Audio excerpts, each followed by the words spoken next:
step into the GOAT conversation without adding the silverware? Does he have to add silverware to become one of the greatest players in Premier League history in terms of legacy? When you say legacy, for me, Harry Kane is already a GOAT. And I know some people might think this as well, but the guy's already a GOAT. In terms of the scoring, he's third on the list already? And he's still got at least 4 or 5 years left in him. He should break the Premier League all-time record.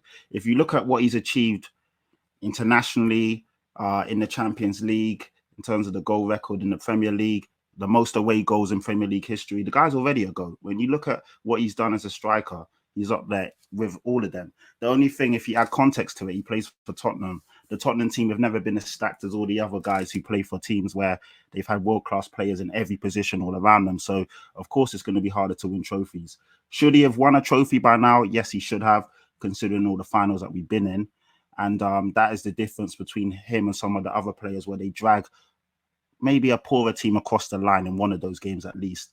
But if you look at him in terms of the type of goals he scored, how long he's been doing it at this level, so 7, 8 years, 20 plus goals a season, ridiculous numbers in the Champions League, ridiculous numbers for England. He's already got a World Cup golden boot. How is he not a GOAT? He is. He's up there with the best of them in terms of scoring ability. He is.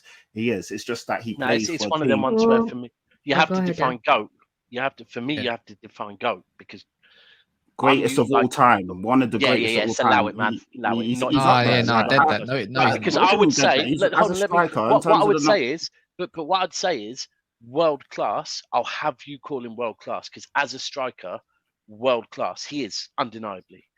But GOAT, greatest of all time, bro. Come on. Greatest of all time. Man.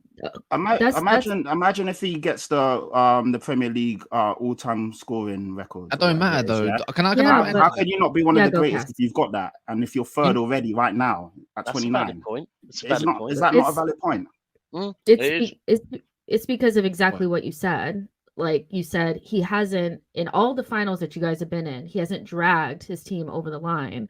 You know, he also hasn't played at the top level consistently and been the difference maker in those situations as well. Like, I do think that really does matter, because the greatest of all time, those players, the Messis, the Ronaldos, those types of players have been on the biggest stage. Those players, the Messis, the Ronaldos, those types of players have been on the biggest stage, and they've made it happen in the moments that really matter. And I think that's all that he's missing.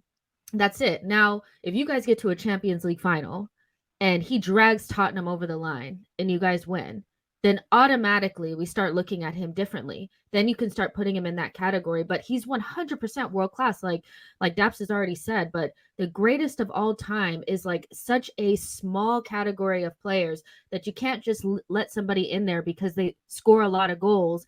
And a lot of those were like, there's not really a single one in a moment that really, really mattered for Spurs. And he hasn't left. He hasn't left and went to another team. So he's put himself in this position. He signed the contract.